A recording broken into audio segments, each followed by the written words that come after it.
welcome back, horror community. In North Korea, there are villages where people don't like to say more than they should. Ask the elders about strange events, and they'll turn away like they never heard the question. No one knows for sure, but they say, sometimes in everyday life things happen that can't be explained. Ordinary moments suddenly turn into something people are too scared to even remember later. Turn off the lights. We're starting the first story. A young couple from a small North Korean village was getting ready for their wedding. The wedding of the bride, Yeon Choi, and the groom, Min Soo, began in the morning at the meeting hall. In North Korea, weddings are civil, not religious. No priests, no temples. Just paperwork at the local committee office, a meeting hall, a cultural center, or the People's Committee building. The couple signs documents and receives congratulations. After that, they can host a small gathering at home. The celebration is usually modest: rice, noodles, vegetable dishes, a little alcohol, makgeolli or soju. Songs, dancing, sometimes an accordion or harmonica, but all on the level of village fun, nothing fancy. The groom is often in military uniform or a simple suit. The bride wears a traditional hanbok, a bright dress with a long skirt and short jacket, or sometimes just neat clothing. Sometimes, right after the wedding, newlyweds go straight back to work. There's no such thing as a honeymoon in the usual sense. Yeon and Min's wedding was no exception. Simple and humble. The whole village gathered at their home. The women laid out long noodles on the low table.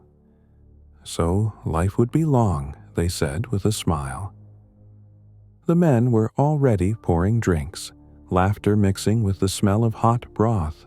A week after the wedding, Min was drafted into service. While he was away, he and Yeon Choi wrote each other letters. She told him how the village was building a new shed, how her mother sent her a sack of potatoes. Min's replies were short but always warm. "I'm healthy, hang in there, I'll be back soon." Sometimes he added funny details about army life, clearly trying to make her laugh so she'd worry less. In his last letter, he wrote, "They're sending me to war. Don't worry, I'll keep writing. Wait for me." She read those lines over and over, afraid the ink itself might fade. 2 months passed since Min had been sent to war, but no more letters came. Then 4 months. Then 6. Still nothing. At first, Yeon Choi went to the post office almost every day, hoping to see that familiar envelope, but the shelf stayed empty. She refused to give up hope and kept waiting. After 7 months, a government official in a gray jacket came. He spoke flatly, without pause. "Your husband is considered missing in action." Then he left. Time passed, and Yeon came to terms with her loss. It was September.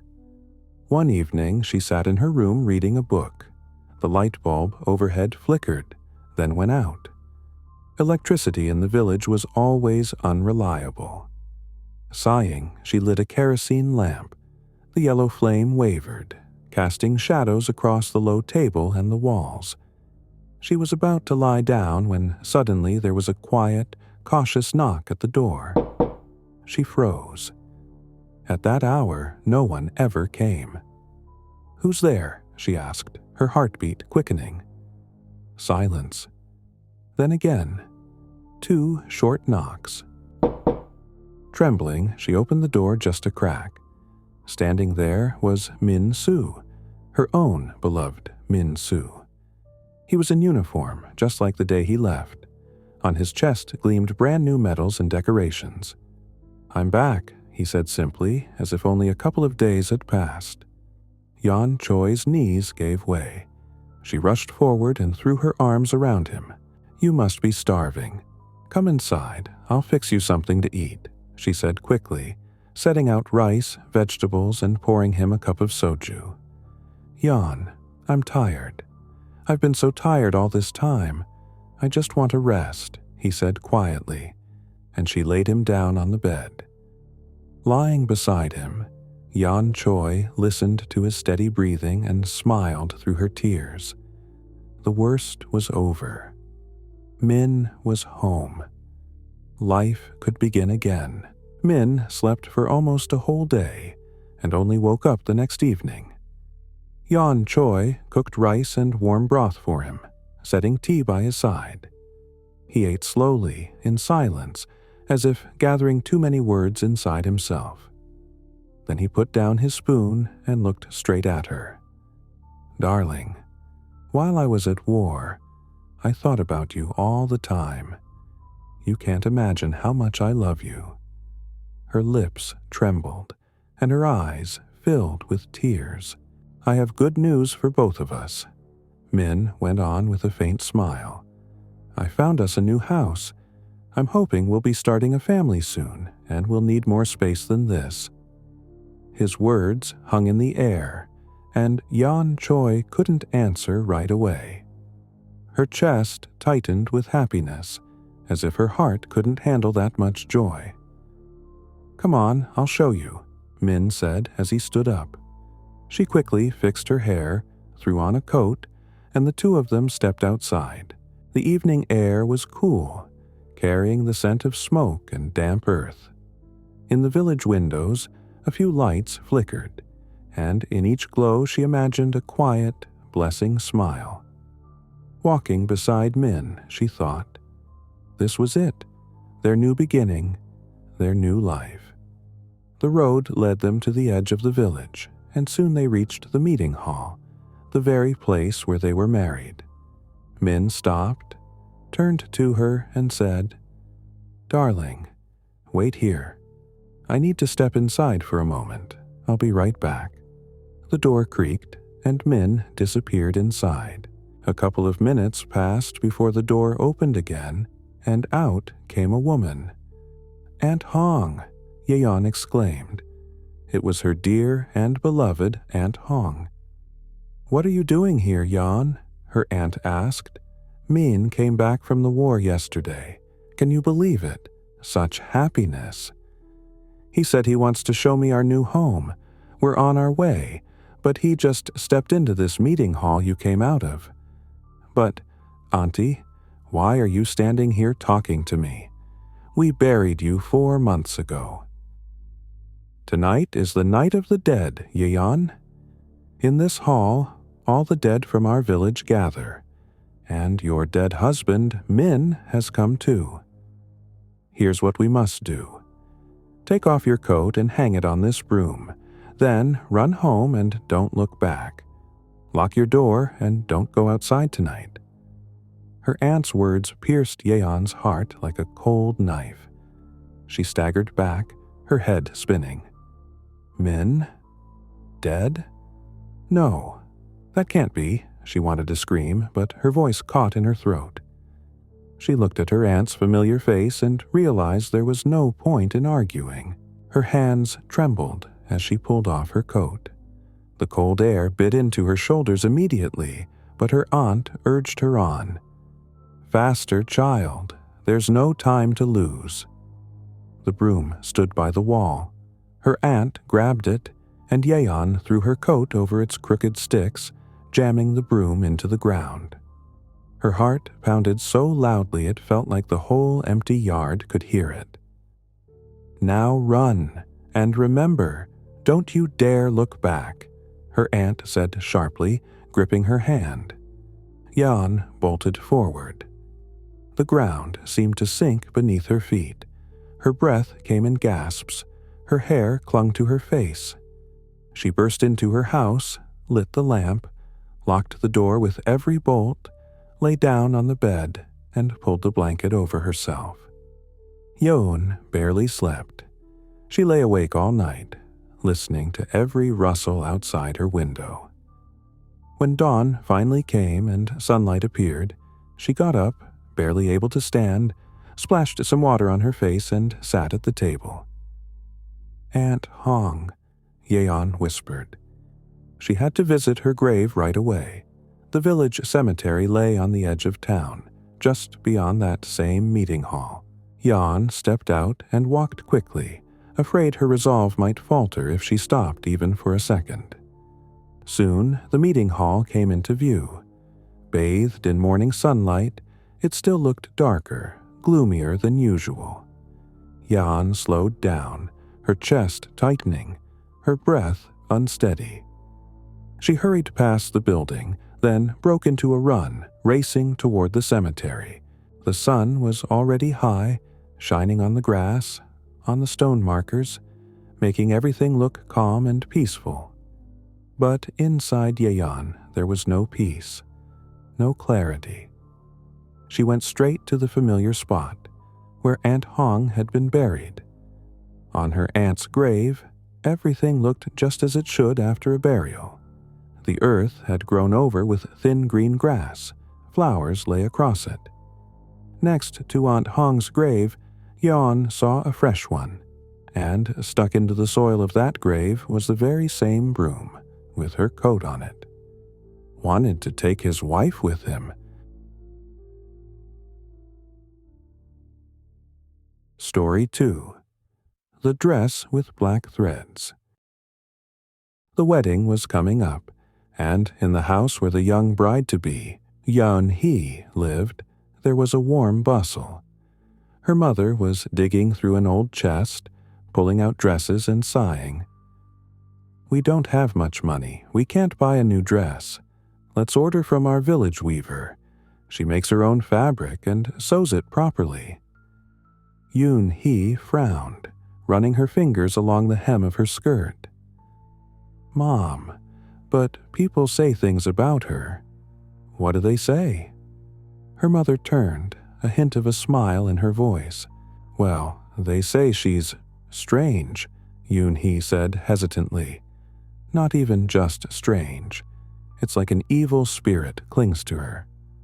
Her mother waved her hand as if shooing away a fly. "Nonsense. Just silly gossip.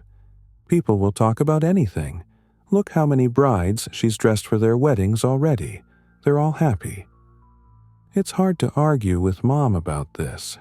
She really had made dresses for so many brides, and they were all pleased. Yoon-hee thought. "All right, let's go then," she said. Her mother stood up and slammed the lid of the old wooden chest shut with resolve. It settled. Tomorrow we'll go to her. The seamstress's house looked completely ordinary. It was just like every other house in the village. "Weird house, Mom. She's a seamstress, but no curtains," Yoon-hee muttered. They knocked on the door, but no one answered. Knocked again, still nothing. Her mother exchanged a glance with Yoon-hee, shrugged, and pushed the door. The wood creaked as it cracked open. A cool draft blew out, carrying a strange smell, a mix of dust and old fabric. Yoon-hee instantly remembered the rumors, but shook the thought away. Nonsense, just yarn. Inside, it was empty and quiet, except for a muffled rhythmic sound coming from the back room. They froze on the threshold, listening to the creak of a loom. They took 2 cautious steps forward, as if afraid to disturb someone's work.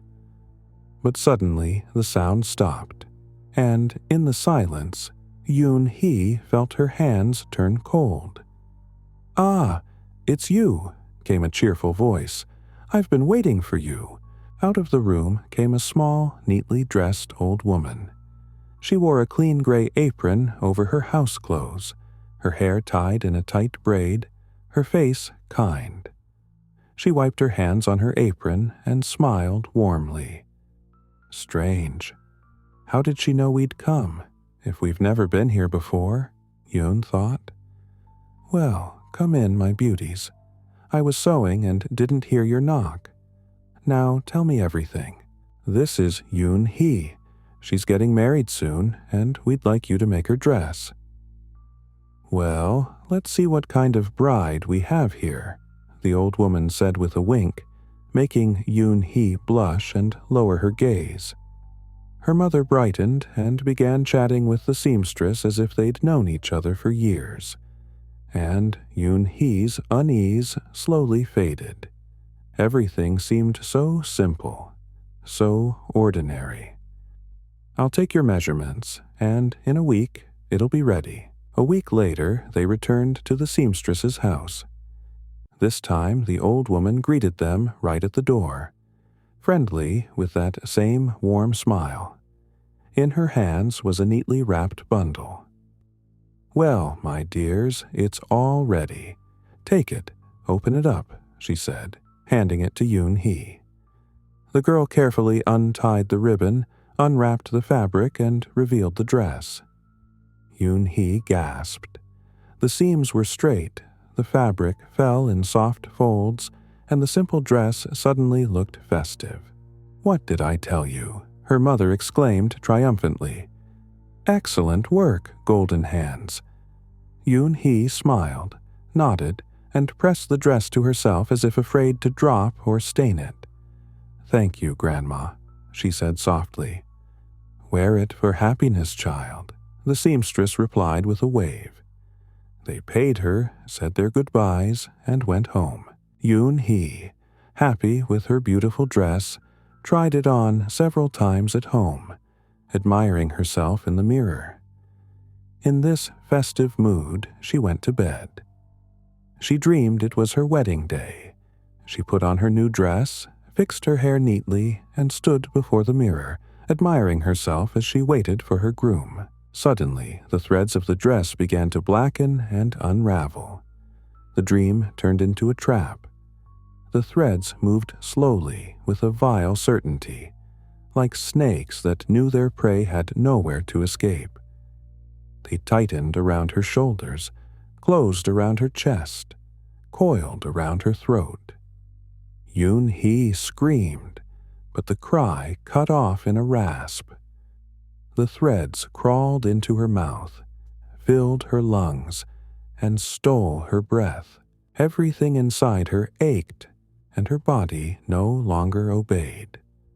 The last thing she felt in the dream was the cold pulse of the fabric against her chest, as if the dress was breathing in her place. She jolted awake with a scream. Air rushed into her lungs in a gasp. Her forehead was wet, her hair stuck to her face, and her heart pounded so hard it felt like it might burst out.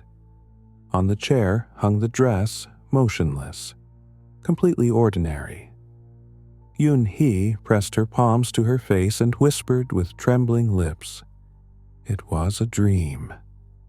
It was only a dream. Morning was quiet, but Yoon-hee felt shattered. Her eyes burned from lack of sleep. Her head spun, and flashes of the nightmare still burned in her mind. She sat by the hearth, stirring porridge without thought, and her mother noticed immediately. "What's with you? Looks like you didn't sleep at all," she frowned. Yoon-hee stayed silent, then exhaled and almost whispered, "I dreamed about the dress. It came alive. The threads crawled out, wrapped around me, choked me. I woke up, but it felt so real." She lifted her eyes, and they showed real fear. Her mother rolled her eyes and waved her hand as if shooing away a bothersome fly. "For God's sake, it was just a dream. Just a dream, Yoon-hee. Everyone gets nervous before a wedding, that's all. Try not to think about it." "But, Mom," "It felt like it wasn't even a dream," the girl whispered, hugging her shoulders tighter. Her mother was no longer listening. She returned to her chores, clattering bowls. "I have to tell my friend," Yoon thought. That afternoon, Yoon went to see her friend Jin-hee. She lived on the next street, and the moment she saw her pale, exhausted face with red eyes, she asked, "You don't even look like yourself. What happened?" Yoon-hee hesitated, then spilled everything, about the dress, about the nightmare. Her voice shook. Her hands fidgeted with the edge of her sweater. Jin Hee listened in silence, but when she heard about the choking threads, she winced sharply. "So, what are you going to do?" Jin asked. "Mom says it's beautiful. It is beautiful, but I feel uneasy, you know? Maybe I should take it back to the old woman. Maybe it'll suit someone else. That's up to you, of course, but a wedding is no small thing. Even if you've never been superstitious, after that dream you will be," Jin said. "If I were you, I'd return it. Then think about a new dress with a clear head." That's exactly what Yoon decided, and the next day she set off to the seamstress. Yoon Hee knocked on the door. No answer. She knocked again. Still nothing. She pushed the door and it creaked open. This time the house was unusually dark, even though there were no curtains and the sun was shining outside. She stepped in and instantly heard that familiar creak, the loom. The sound dragged on monotonously, as if the house itself was breathing with it. "Grandma, I brought the dress back," Yoon Hee said uncertainly. Silence in reply. Only the loom kept clacking. She stepped closer. "Grandma," she called louder. No one came out. The loom fell silent, and the house sank into dead quiet. Yoon Hee's heart began to pound faster. Then the loom started again, filling the house with its steady rhythm. She cautiously moved deeper, and with every step the darkness thickened. Suddenly, a curtain opened to reveal another room. There, in the corner, sat a hunched crone with her back to her. Her shoulders were bony, the skin stretched so thin that the white of her bones showed through. Long, gray hair spilled down her back, swaying in time with her hands. The hands were impossibly thin, unnatural. Where her left wrist should have been, there were scissors. On her right, 5 needles instead of fingers. She was sewing the scraps of fabric, weaving her long gray hair into them as if it were thread. Yoon Hee froze, unable to make a sound. The crone slowly turned her head. Her face was deathly pale, with hollow eyes that glowed with dim sparks. Her lips were thin and blue like a corpse's. Her smile stretched so wide it revealed black gums. The crone stared straight into Yoon Hee's eyes and rasped, "Too late. I'm already sewing the suit for your husband." Hope you enjoyed these stories. Subscribe so you don't miss the next ones. And remember, the only ones who never fear are those without imagination.